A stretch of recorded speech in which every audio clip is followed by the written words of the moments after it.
नमस्कार मित्रों, astro talkies में आप सभी का बहुत बहुत स्वागत है। शनिदेव के मीन राशि में प्रवेश करने से कई राशियों की साढ़े साती शुरू हो गई है और किसी की साढ़े साती ढल गई है और किसी का बिल्कुल मध्य पीरियड चल रहा है। तो यहाँ पर देखना होगा, पहले समझें कि ये साढ़े साती होती क्या है। अक्सर लोग इसी बात पर विचार करते रहते हैं कि आखिर साढ़े साती क्या होती है। तो जब किसी जातक की कुंडली में शनि देव महाराज चंद्र राशि से, यानी कि चंद्रमा जिस राशि में बैठा है वहां से 12वीं राशि में अथवा स्वयं उस राशि में अथवा दूसरी राशि में गोचर करता है, तब यह शनि की साढ़े साती हो जाती है। यानी कि ये पूरा 7.5 साल का पीरियड हो जाता है। एक राशि में 2.5 वर्ष रहता है, दूसरी राशि में 2.5 वर्ष रहता है, तीसरी राशि में 2.5 वर्ष रहता है। तो यहाँ पर देखना कि चंद्रमा की राशि से जब शनिदेव आपके 12वें भाव में हो, आपके लगन में हो, आपके द्वितीय भाव में हो, तो साढ़े साती होती है। तो इस प्रकार से यह 3 राशियों को मिला करके 7.5 साल का समय होता है। और इस दौरान में जिस भी जातक की यह साढ़े साती का दौर चलता है, वह उसमें कठिन परीक्षाएं लेकर के बहुत परिश्रम कराता है और इसके बाद में फल मिलता है। तो यहाँ पर देखना कि जो कुंभ राशि है उसके लिए मीन राशि में जाने से यह उसकी साढ़े साती का अंतिम चरण है। अंतिम चरण होने से यहाँ पर कुंभ राशि वाले जातकों को राहत की शुरुआत होने लगेगी और पुराने जो अच्छे कर्म किए हैं उनका फल मिलेगा। साथ ही अगर बुरे कर्म करे हैं तो बुरा फल भी मिलेगा। तो इस बात का ध्यान रखें, शनिदेव की जो साढ़े साती होती है वह कर्मों को बदलने के लिए आती है। वो 7.5 साल में आपको खूब मांझ कर घिस कर रगड़वा के अच्छी तरीके से काम करवा के आपको ठीक करने का काम करती है और आपको ठीक होना ही पड़ता है, नहीं तो दुख भोगने पड़ते हैं। तो कुंभ राशि का यह अंतिम चरण है, मीन राशि का यह द्वितीय चरण होगा और मेष राशि का यह प्रथम चरण होगा। अब मेष राशि वाले जो जातक है उनके लिए व्यय बहुत बढ़ जाएंगे और साथ में यात्राएं बहुत करनी पड़ सकती है, अकेलापन भी हो सकता है। एक चीज और यहाँ पर देखने की है, वह यह कि शनि जब मीन राशि के होते हैं तो धनु राशि वाले के लिए कंटक शनि बन जाते हैं, यानी कि उनके हृदय पर उसका प्रभाव होता है। यानी कि जो शनि का काम है नियम देना, संयम देना, डिसिप्लिन देना, जो चीज जैसे विधिवत होती है वैसे करना, वह शनि देव यहाँ पर करवाते हैं। तो धनु राशि वालों के लिए कंटक शनि होते हैं और वही सिंह राशि वालों के लिए यह अष्टम शनि बन जाते हैं। यानी कि जो सिंह राशि वाले जातक हैं उनके लिए जो मीन राशि है वह अष्टम भाव में पड़ती है, तो वह अष्टम शनि कहलाती है और बहुत बड़े ट्रांसफॉर्मेशन को देती है। शनि की दृष्टियों की बात की जाए, अब दृष्टि के माध्यम से क्या है, ये ढैया का प्रभाव देती है। शनि जिस राशि में बैठते हैं वहां से तीसरी दृष्टि डालते हैं, साथ में 7वीं दृष्टि डालते हैं और 10वीं जो कर्म कारक है, यानी कि काम बहुत करवाते हैं जिससे आपकी प्रतिष्ठा में वृद्धि होती है। तीसरी दृष्टि वृषभ राशि पर पड़ती है, तो कार्य क्षेत्र में परिश्रम भी करना पड़ता है और कार्य बहुत धीमी गति से भी होता है, इस बात का ध्यान रखें। 7वीं दृष्टि कन्या राशि पर पड़ती है, यहाँ भी शनि की ढैया का प्रभाव होता है। वैवाहिक जीवन और स्वास्थ्य या संबंधों में या पार्टनरशिप्स में कुछ बड़े बदलाव देखने को मिलते हैं। तो इस प्रकार कन्या राशि पर यहाँ प्रभाव पड़ता है। और धनु राशि की बात की जाए तो ये 10वीं दृष्टि पड़ती है, तो ये ढैया का प्रभाव पड़ता है। करियर की दिशा में बहुत फर्क आते हैं और सामाजिक प्रतिष्ठा पे भी असर पड़ता है। लेकिन शनि का एकमात्र काम है नियम, संयम, धैर्य धारण करना ही पड़ेगा। अगर आपको शनि के सही फल चाहिए, अपने कर्मों पे ध्यान दीजिए, अपने नियम पे ध्यान दीजिए, अपने संयम पर ध्यान रखिए, धैर्य से काम कीजिए, तो आपको शनि के यहाँ पर अच्छे परिणाम देखने को अवश्य मिलेगी। तो इस प्रकार हमको साढ़े साती किसकी पड़ रही है यह हमें पता हो गया। हमको यह पता हो गया किसके कंटक शनि है, किसके अष्टम शनि है, यह हमें पता हो गया। साथ में ढैया किन किन राशियों की पड़ रही, यह भी हमें पता हो गया। सारांश रूप में अगर देखें, धनु और सिंह के लिए यह कंटक शनि बन करके आए हैं और अष्टम बने क्रमशः इस प्रकार से है। और वृषभ, कन्या और धनु राशि के लिए यहाँ पर ढैया है, यानी कि कार्यों में प्रयास बहुत करना पड़ेगा। कन्या राशि को अपने संबंधों पे विचार करना पड़ेगा, जो काम है वह संबंधों पे, अपने रिलेशंस पे काम करना पड़ेगा। और धनु राशि को अपनी सामाजिक प्रतिष्ठा और छवि को बढ़ाने के लिए यहाँ पर काम करना होगा। अब मेष राशि के बारे में समझते हैं। अब ये जो चंद्रमा की मेष राशि है, यानी कि चंद्रमा मेष राशि में जब स्थित है तो 7:30 आरंभ होती है।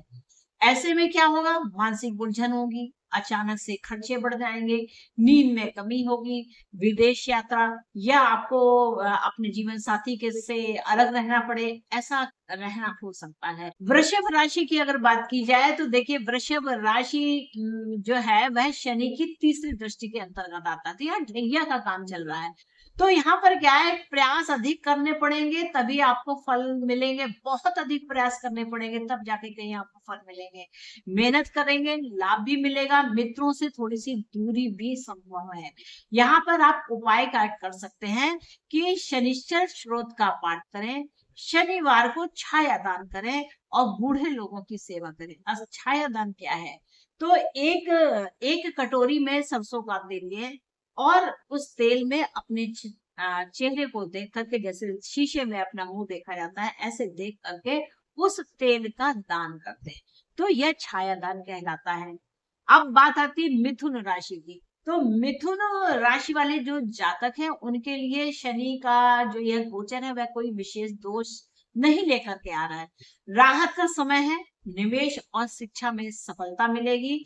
शनिवार को आप उपाय के रूप में काले चने और गुड़ का दान कर सकते हैं और शनि मंदिर में संध्या के समय पर आप दीपक भी जला सकते हैं। ऐसा करते हैं तो शनि के जो कुछ छोटे मोटे से कुफल भी होंगे वह नहीं मिलेंगे। कर्क राशि की अगर बात की जाए तो यह स्थिति सामान्य है। यहाँ पर आध्यात्मिक प्रवृत्ति बढ़ेगी, लेकिन कहीं ना कहीं मानसिक चिंता बनी रहेगी। इनके लिए उपाय क्या है कि पीपल के नीचे शनिवार को जल चढ़ाएं और शनि श्लोक का पाठ भी करें। ऐसा करते हैं तो आपको शनि के अच्छे फल मिल जाने की पूरी संभावना होगी। सिंह राशि की बात की जाए तो यह अष्टम शनि है। यहाँ पर स्वास्थ्य संबंधी समस्याएं आपको घेर सकती हैं, वाणी और संबंधों में कड़वाहट हो सकती है, कार्यों में कुछ अटकाव भी हो सकता है, मुटकाव भी हो सकता है। आप उपाय क्या कर सकते हैं, शनि यंत्र स्थापित करें, शनि गायत्री मंत्र का जप करें और शनिवार को उड़द की दाल का दान भी करें। ऐसा करते हैं तो आपको जो अष्टम शनि है वह कुछ कष्ट कम कर सकते हैं। कन्या की बात की जाए तो कन्या राशि में क्या है, शनि की 7वीं दृष्टि पड़ती है, तो यहाँ पर ढैया का प्रकोप होता है। तो वैवाहिक जीवन में कुछ तनाव की स्थितियां बन सकती हैं, साझेदारी में कुछ प्रॉब्लम आ सकते हैं। लेकिन जैसा कि कहा गया है कि शनि जो है वह धैर्य का काम है, शनि नियम का काम है, शनि न्याय का काम है, जो उचित है उसका काम है। तो शनि के अगर आप ये छोटे छोटे से नियम याद रखते हैं तो किसी भी तरीके की समस्या का सामना नहीं करना पड़ता है। अब उपाय में आप क्या कर सकते हैं, काली गाय को रोटी खिलाइए, जीवन साथी से शांतिपूर्वक संवाद करें और शनिवार को नीली वस्तु का दान करें। ऐसा आप करते हैं तो आपको शनि के जो कष्ट हैं वह थोड़े से कम होंगे। बात करते हैं तुला राशि को लेकर के। स्थितियां सामान्य हैं, आय में सुधार होगा, कार्यों में स्थिरता होगी और सेवा की भावना भी यहाँ पर तेज हो जाएगी। आपको करना क्या है, काले तिल का तर्पण करें और शनिवार को गरीबों में वस्त्र का दान करें। ऐसा आप कर पाते हैं तो ये बहुत ही अच्छा होगा। वृश्चिक राशि की अगर बात की जाए तो यहाँ पर जो शनि देव है वह शिक्षा के माध्यम से लाभ देने का काम करने वाले हैं। यहाँ पर पुराने जितने भी आप प्रयास करते हैं वहां पर आप सफल होंगे, मित्रों से कुछ दूरी हो सकती है। और उपाय आप क्या कर सकते हैं, शनि चालीसा का पाठ पढ़ें और शनिवार को कुष्ठ रोगियों को भोजन भी आप दे सकते हैं। धनु राशि की बात की जाए तो जैसा कि पहले बताया गया है कि जो धनु राशि वाले जातक है उनके लिए यह जो शनि है ये कंटक शनि है, चतुर्थ भाव से गोचर कर रहे हैं और धनु राशि पर शनि की दृष्टि है। तो यहाँ पर थोड़े से ग्रह क्लेश हो सकते हैं, यानी कि घर का जो वातावरण है वह कुछ ठीक नहीं रह सकता है, स्थान परिवर्तन हो सकता है, माता की अचानक से तबीयत भी खराब हो सकती है। करना क्या है, शनि देव को सरसों का तेल चढ़ाएं, पीपल पर दीपक जलाएं और माता के चरण स्पर्श रोज करें। ऐसा करते हैं तो आपके जो शनि के कष्ट हैं वह कुछ कम हो जाएंगे। मकर राशि की बात की जाए तो मकर राशि वाले जो जातक है उनके लिए यह जो स्थिति है वह थोड़ी लाभकारी है, लेकिन मेहनत करनी पड़ेगी। तीसरे स्थान पर है, बहुत मेहनत करेंगे आप। थोड़ा सा जो अनुबंध साइन करते हैं किसी चीज को उस पर ध्यान से देख करके साइन कीजिएगा। यहाँ पर यह कार्यों में स्थिरता लाएंगे, विदेशों से लाभ भी संभव है, कार्य क्षेत्र में जिम्मेदारी बढ़ सकती है। उपाय क्या करने हैं, शनि देव को नीले फूल चढ़ाएं और मूक पशुओं की सेवा करें।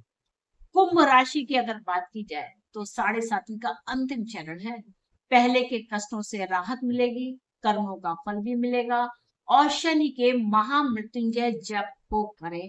काले कुत्ते को आप रोटी भी खिला सकते हैं, या आपने काला कुत्ता पाला हुआ है तो आप उसकी देखभाल कीजिए, और कहीं स्ट्रीट में भी कहीं कोई दिखता है तो आप उसके लिए उसका ट्रीटमेंट वगैरह करा सकते हैं, उसके लिए भोजन भी उपलब्ध करा सकते हैं। मीन राशि की बात की जाए तो यह 7.5 का मध्य चरण है।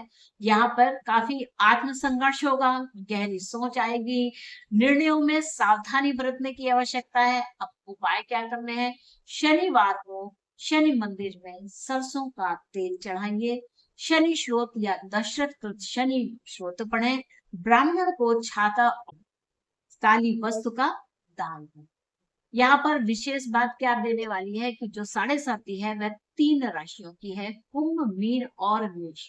मेष की चढ़ती है, मीन की मध्य फेस है और कुंभ की उतरती हुई 7.5 है। तो मेष राशि वाले जो जातक है उनके लिए मस्तिष्क पर इसका काम चलेगा, मीन राशि वाला हृदय से काम करेगा और कुंभ राशि के चरणों में यह 7.5 का रूप हमें देखने को मिलेगा। जो कंटक शनि है उसका विशेष प्रभाव यहाँ पर धनु राशि पर रहना है, तो हृदय पर पड़ने वाला है। अष्टम शनि के लिए यहाँ पर यह देखना होगा कि उनका जो धन है वह कहीं विशेष कोई छिद्र से, जैसे कहते हैं कि घर के अंदर कोई या पॉकेट के अंदर कोई छेद हो गया, उनका मनी सारा जाता रहा, तो इस प्रकार की स्थिति हो सकती है। और शनि की दृष्टि के माध्यम से जो वृषभ, कन्या और धनु को ढैया का प्रकोप है वह रहेगा। लेकिन अगर आप चाहे ऐसे उपाय करते हैं तो यह जो शनि का दोष है या आपके ऊपर शनि के जो कुप्रभाव पड़ते हैं वह दूर होते हैं। तो मित्रों, आशा करती हूँ कि आपको मेरा यह एपिसोड अच्छा लगा होगा। आपने मेरे इस एपिसोड को अगर एंजॉय किया है तो कृपया चैनल को लाइक कीजिए, इसको शेयर कीजिए, सब्सक्राइब कीजिए। मिलेंगे नेक्स्ट एपिसोड में किसी और विषय के साथ। और आपके अगर कोई प्रश्न है शनि की 7.5 को लेकर के, आप बेझिझक मेरे कमेंट पर आप लिख सकते हैं और मैं पूर्ण रूप से उन प्रश्नों के उत्तर देने का प्रयास करूंगी। तो मित्रों, मुझको आज्ञा दीजिए, मिलेंगे नेक्स्ट एपिसोड में, तब तक के लिए नमस्ते।